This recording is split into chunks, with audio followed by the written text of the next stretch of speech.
Hello, welcome to this week's playoff edition of WCS Sports Connection. I'm your co-host, Jeremy Qualls, and with me, as always, our resident football expert, Tate Mathews. Tate, let's start real quick. The Ravenwood Lady Raptors girls cross-country team are the AAA TSSAA state champions, led by Annika Sleenhoff. You remember that name? She's been a Wilco finalist, I think, every year. It seems like this is her 7th year running. That's right. Ran in 1918. You couldn't pedal a bike that fast. Gigi Maddox, also page 10th, was a top 10 qualifier as well. Top she's a Wilco regular, too. Wilco regular. Cross country, WCS has pretty much owned cross country. Oh, this is it, volleyball, cross country. That's right. Soccer, sports. Baseball last year, right? So, but yeah, it's really neat, man. You can use it, and I can't wait to see where Directors Cup standings are. You need to do an update on that. But usually that cross country right there, whoever wins that between Ravenwood and Brentwood, those cross country state championships, they come in big on Director Cup. So congratulations to them. Coach Miller does a great job with that, with both teams and also with the track. So congratulations to them. That's big. Speaking of doing good, 8 teams enter the playoffs, 7 teams move on. Yes. And, the one that didn't, Centennial, golly, man, that's what's amazing and how tough 6A was. They played a really, really, really good Cane Ridge team. And, that was what fourth place got you. You remember 2 weeks ago they were playing, had a chance to win the region, could have finished anywhere first, second, third, or fourth. I think if they finished anywhere but fourth, they're moving on. But well, we knew going in, and all the pundits out there, all the experts have have picked Cane Ridge to move deep into the playoff run. Obviously, their lone loss on the year is Brentwood from earlier in the year on a 42-21 win by the Bruins. Now they get a shot. It's a tough game to probably sell. I don't think so. Maybe not so much from the winning team because you've got a record such as 9-1, right? I'm looking at the Brentwood perspective. If you're in that 500 range or a little bit better and your only loss comes from this particular team, to me as a former coach, it's probably easier to sell it from the team that got beat versus the team that won it. You have to, it's pretty tough to maintain that focus with your team of how important this game is. You can't take anybody lightly. Obviously with Cane Ridge, you're not going to take anybody lightly. But looking at the Independence Ravenwood game, which we'll talk about in a second, it seems to me that game was close. You've had some ups and some downs. You got beat. That's an easy game to sell to your kids. Hey, we'll get this one, move on. On the flip side of that, Ravenwood wins. You get Brentwood in the next round, Battle of the Woods, if that happens. But let's not get ahead of ourselves. Let's start right here. Fairview, 8-3 rather, playing Stratford, number 4 on the other side. This game was pretty tight. Fairview ends up winning it. Yeah, it was a lot tighter than I thought it would be, and not because anything against Stratford, but they had a lot of ups and downs this season. New coach and Coach Cogman, a guy I really like. I think he's doing some really nice things at Stratford. But I think they went into the playoffs with a 3-7 record, 4-6, something like that. But should have known they were really talented, a lot of athletic ability. So it was a tough fight for Fairview, but I think sometimes it's good to get a good tough fight in the first round, and they really had to grind this one out. Darius James, 131 yards and 2 touchdowns, which we're used to. He'd had to do it on 25 carries this time. It's usually been 131 yards and 7 carries or 8 carries, but so it was good to see them get a game like that. We also now know he can do it, which if you get some bad weather in the playoffs, they might have to do that, kind of like they did a couple weeks ago in the rain game. But and then Cam Harris-Lusk was 133 passing yards, 2 touchdowns. I thought this was pretty neat. We talk about Cam and Darius all the time. Cam's brother, Christian Harris-Lusk, he had 49 rushing yards, 63 receiving yards, so he was a big part of it as well. But good game. They got the win. They survive and advance. And the quarterback, Robert Lilly-Sneed for Stratford, he's a heck of an athlete. And so he gave them a little bit of trouble. But the fact that they held them to 20, good win. And, again, Fairview's moving on. They're in the second round. 27-20 was the final. Let's talk real quick. Ravenwood, we've talked about this 1,000 times. The Ravenwood game on the schedule has to play a role when you have a team that is extremely athletic, probably overall team speed's faster than yours. Darius is kind of negates the whole thing because he's that fast. But just talking about that, They've seen that speed. This was a great test for them. Adversity set in there a little bit during the game. They had to overcome it. They had to grind it, as you like to use that word, grind it to a win, 27-20. Does that Ravenwood game play into this? I think it has to, yeah. I mean, like we talked about after that game, you know, he can look his team in the eyes and tell them, hey, that's the best team you're going to see this year until maybe Pearl Cone, you know, and I don't know, maybe not even them. Got to get past Charles County first. But, yeah, without a doubt, you went toe-to-toe with the Region 6 6A champions. They knew you were here. You were in it till late, had a chance to win it. So, yeah, I think without a doubt. Who in their first-round game had Popcorn City. Popcorn City, yes. Almost Popcorn and Goober City. We will come back to the 3A bracket momentarily. Let's go on to the 4A bracket where history was made. The visor was put on. We got on charter buses. We drove all the way to Livingston. Livingston coming in with a very good record of 8-2. 8-2. The other side's #1 seed, Nolensville #4 seed, 3-7. I just want to have a quick message before we get into this game. We have a shout out to old boy on Twitter who sent me a tweet of who did we have pictures of to blackmail the Tito's Lady into letting them into the playoffs at 3-7. Really, question mark. This was prior to the game. I think he put 2 question marks, which drives me nuts. It was. Right. So the answer I have to him is the pictures that we have is of the scoreboard and the final score of 21-14. Thanks for enjoying us and being nice, hospitable guests. Hospitable hosts of letting those folks come up there and getting the win on the road. Well, it's a big win. First playoff win in history, second season, right?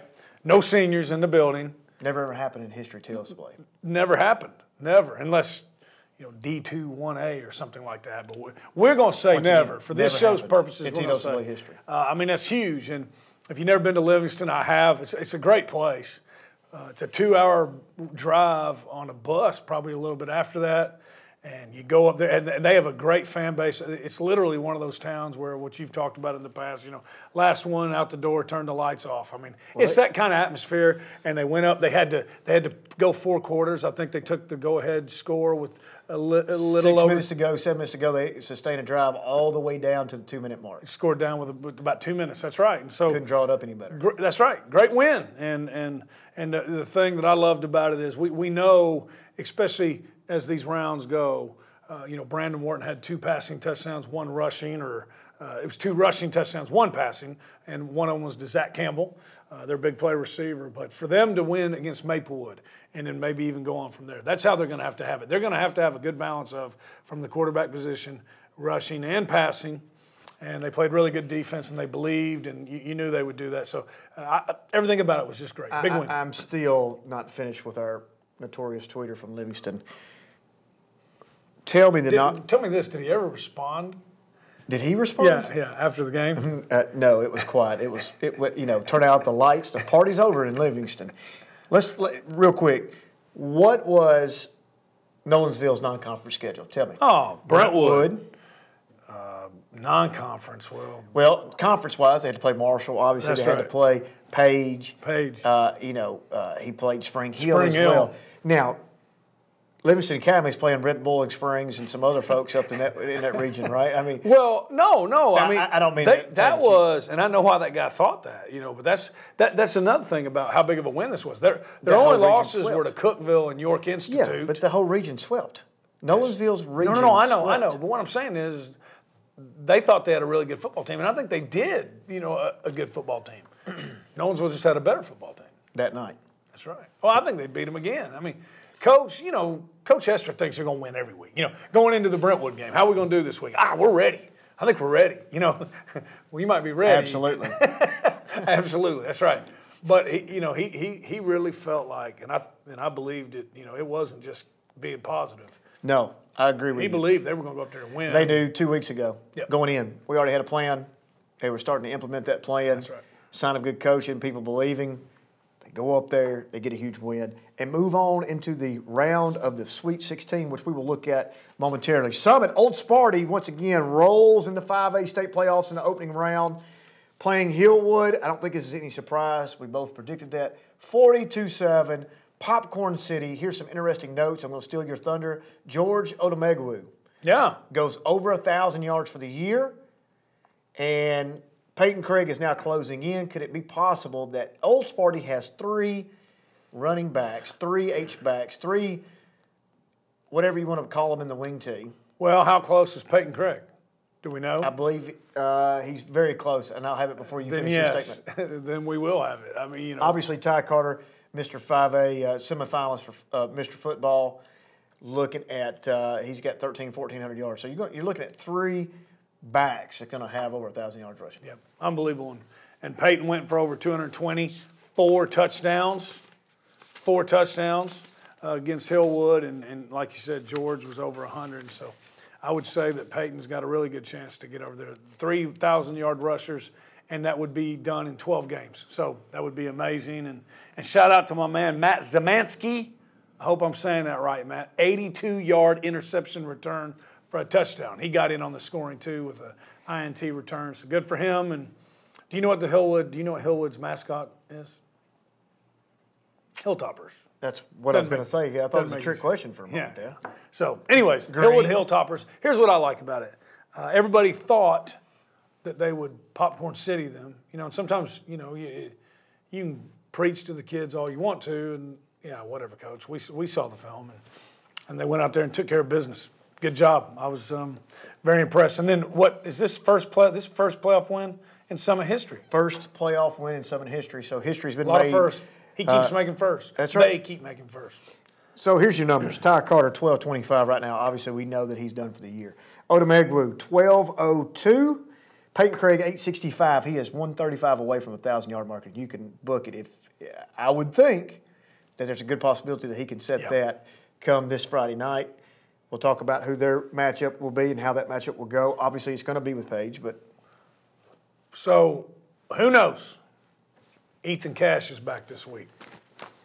Okay, so we talked about it. We don't know. Nobody knows. I mean, we can't even predict that. You can't even say for a fact that he's coming back. We don't know. But we talked about that shot in the arm mentally.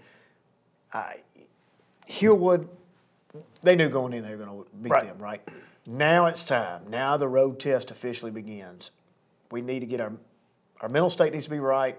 And what can provide that shot in the arm with, you know, Ty Carter being out? I still think they're good enough to make the run. Oh, yeah. I mean. But if the quarterback of Ethan Cash comes back, is that a shot in the arm that will provide them that extra oomph to get over maybe possibly? Well, it depends on how rusty he is. But it gives you, and that's another thing, it's something you got to work on, right? You know, it's something you got to be prepared for, but it gives you the option to do it. Obviously, they're still winning. They're doing a lot of great things, but there are certain things they can't do right now, right? There are certain things they can do. Choose not to do. Right. Probably not in their best interest. Not sure of. Air Coleman's back. Is that what you're saying? It's possible. Is that what you're saying? The vertical passing game is coming back. Possibility. Here's a little pop quiz for you. All you got to do is call it once. Do you remember what game he played against last before his injury? Spring Hill. Incorrect. No. Page. Do you know what happened before his injury happened? Through a touchdown pass? Do you know how many touchdown passes were made in that particular game before he got hurt? 2. 3. 3. You know how many times they scored that game?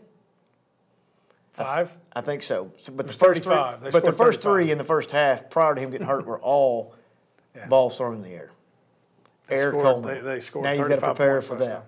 If that, let's play hypotheticals. If he does come back, if he is not rusty, if things get back on that particular night like they were that night, that brings a whole different dynamic to the show. Well, first of all, he's rusty, but how rusty? Sure. So they're still going to run the ball.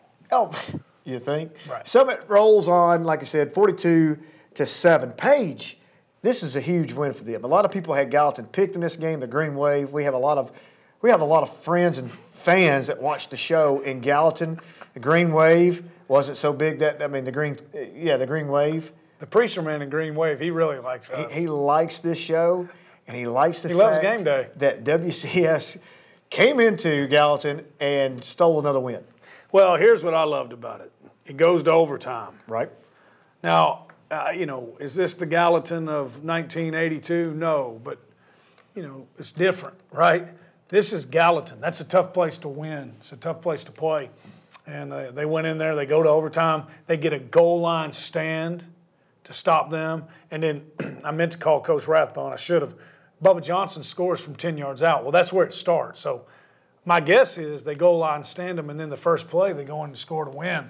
In overtime, maybe they threw an incomplete pass in the front, but it was a 10-yard touchdown run from Bubba Johnson. So goal line stand in overtime, and then to turn around and get that on all 10 yards on one play, huge win, man. And the defense during the game, the defense forced 7 turnovers. That's huge. That's playoff football, right? Bubba was over 100. 7 turnovers by the defense, and again, Gallatin's a tough place to win. Now they are not nice to the opposing teams up there, and or anybody else for that matter. That's right. That's just a big win, man. And again, everybody at the beginning of the season, Page is going to 5A. How are they going to do? Well, 8 second wins. round of the playoffs, they got 8 wins, and they're still playing. And a lot of 5A teams are home. And then go on a road and play a 7-3 Gallatin team, and many experts and pundits thought for sure that this would be it for the Patriots, and here they are in the round of 16. So our friends that are watching this from Gallatin can now take their earplugs out and check and see if their ears are bleeding because they dislike us so much. But, they don't have anything else to watch because their season's over, so they can watch us from this point on. But Page moves on, sets up a huge rematch between Summit. Man, what games we have this week. We'll get to that in just a moment. We're going to keep on trucking. Here we go. Brentwood. Number 2 seed, 9-1 Brentwood, hosting McGavick. McGavick puts up a pretty good fight. They were not wanting to go easily. No, it was 12-7 at the half. I know Coach Crawford wasn't real happy about the way they played in the first half. The 7 was a 82-yard touchdown or something. DB went to make a play, and it tipped, and it landed in the guy's hand, touchdown. So you can live with those. You don't want them to, especially in a really tight game, but you can live with those because the kid was going full speed and it was just the bounce of the ball. But you take that away, it's a shutout. Offense didn't play great in the first half. They come out and they score 24 unanswered points in the second half. Here, this is, I think, the biggest compliment to Brentwood right now. So Shacklett passed for 205 yards, 2 touchdowns, and rushed for 1. And everybody's talking about, God, man, the offense was – Brentwood didn't play good on Friday night. You know what I'm saying? They scored 36 points in a 6A playoff game, and everybody's wondering what happened to them. So beat McGavick 36-7. Now it sounds like, but this game was close, like you said, for the half. Right. This group, man, even when you play bad, you still score 36. You almost popcorn city them. That's a good sign of things possibly to come. Oh, without a doubt. And I don't know if it played into it, but Jay Gore is the head coach of McGavick. He was one of Coach Crawford's assistants for a long time. I respect him a lot. He's a good coach. He's a good coach, and they both know each other well. So, he's been gone for a while. Coach Crawford left and came back, and so it's a new staff, but still they know each other. There's some familiarity there, and McGavick was, they got to go into this thing with, hey, nobody thinks we're going to win. Let's just play free, man. Let it rip. And so. Again, I wouldn't be too worried about it. The 2 touchdown passes, one of them was to Bouillon, one was to Yoakum. He keeps spreading the ball around. And I still think, we're going to find out this Friday, but I still think Brentwood is one of the top handful of teams in 6A. So, didn't play great in the first half. They grinded it out, ended up 36-7. And they win, and think about what they get this week. That's right. Probably the best game in the state. It's going to be a big one. One of the best games in the state. We have really, really good games this week. It's going to be incredible. I don't even know where I'm going to start. Only problem is that one, they got to go on the road, but still, not too far of a drive. Centennial Cougars went to Cane Ridge in the first round, opening round, lost 42-21. Coach Kreisky and his group finishes the year at 4-6, 4-7. A lot of people kind of knew that was going to happen, picked that Cane Ridge group. I think the score was a little better than the first time go around, but you cannot get behind this team like they did. They dug themselves in such a hole right off the bat. And then they turned the ball over. And he knew that going in, and those were the 2 things you can't do, and they did them. And, but they just lost so many guys. So many guys from last year's team to this team, and the schedule was so tough. With the new scheduling year, but still, if you look back, if you want some positives of it, you look back. I mean, like we said, week 11, last week of the season, they're still playing for a chance at the region championship. So and beat the region champions Ravenwood. That's right. And so, you know, the record doesn't reflect it, but there was a lot of positives to come out of it. And you want to talk about next year now with Jariel and Carlton coming back in your backfield. Now, there's a lot of good running backs in the mid-state. I don't know if anybody's going to have a better backfield than them. Well, hats off to Coach Kreisky. Great job at Centennial. Great job for the Cougars. You know, couldn't ask any more of them. No. You lay it on the line every night. You get that schedule. You do the best you can. And what you see is you continue to fight. They could have easily thought, you know, mailed it in at any given time. You look back at the Hillsborough game. You look back, you know, that obviously didn't go their way like they wanted to. The Riverdale game, the Kreisky Bowl, they get beat. You know, at any given time, they could have mailed it in and said, you know what? But didn't do it. These guys kept fighting, and get to the, you know, opportunity on the last week. You've got a shot of winning the region championship. That's right. So, and you look at, they beat Summit, still playing. They had 4 wins, right? 2 of them are with teams that are still playing. That's right. So, Independence going to Smyrna. This is a 3-2 matchup. Indy being the 3rd seed from this side. Troy Henderson, this is like a broken record. 122, Independence advances. yes, and when he's over 100, they usually win. I'll be honest, if you had told me before the game the final score was 14-13, I'd have bet you money that Smyrna won. So they keep finding ways to win. Didn't play well and were behind the entire game. That's right. And came back and took the first lead of the game. I want to say 2 minutes to go. About 2 minutes. It was a lot like Nolensville. And you know, the thing that was neat is you know, they're big time players. It took a team effort, but Scurry was 122 yards and a touch. I mean, Henderson was 122 yards and a touchdown. Scurry had a touchdown reception. TJ Sheffield, who's been playing some defensive back, which I really like that. He you know, I think he could play anywhere. You tell me he can't be a good defensive back. What do you keep saying? Put your best 11 out there. That's right. That's what you got to do in the playoffs. He had an interception, and Smyrna's a good football team. So you know, they had to tough it out, and you know, I know this. I wouldn't want to be seeing Independence and Scott Blade in the playoffs, and they just keep finding ways to win, and you know, so, and they're finding different ways to win. And this was definitely not your typical Independence win. Well, good. Like you said, a lot of people pick Smyrna. Hosting 7-3, super athletic always. They play in a pretty tough region as well. Go over there and just absolutely steal. Well, they were number 2 to Cane Ridge. Right. Absolutely, you know, steal one out from under them. Ravenwood, number 1 Ravenwood taking on Laverne. Wasn't much to say, wasn't much to see. No, but that's good. That's a sign of a mature team, and it was you know, they had. I think Laverne's second offensive possession. Josh Lewis, who is an explosive dude now. He did. That was one of the keys. He took it about 80 yards. That's right. But outside of that, it was it. I mean, they shut them down. They had 485 total yards of offense. You know, Jordan Smith went for over 100 yards for the 4th game in a row. Kind of reminds us of last year. Remember, we talked about last year. Totally different story, but they were not playing real well. And then right before the playoffs, for some reason, they discovered the running game, and that thing got going come playoff time. And obviously, we know the run they went on. But 44-14 was that final. Right now, they're another team that we've talked about has really, kind of like Summit, has really got a lot of guys involved. Yes. Touching the ball, overall yardage for the year.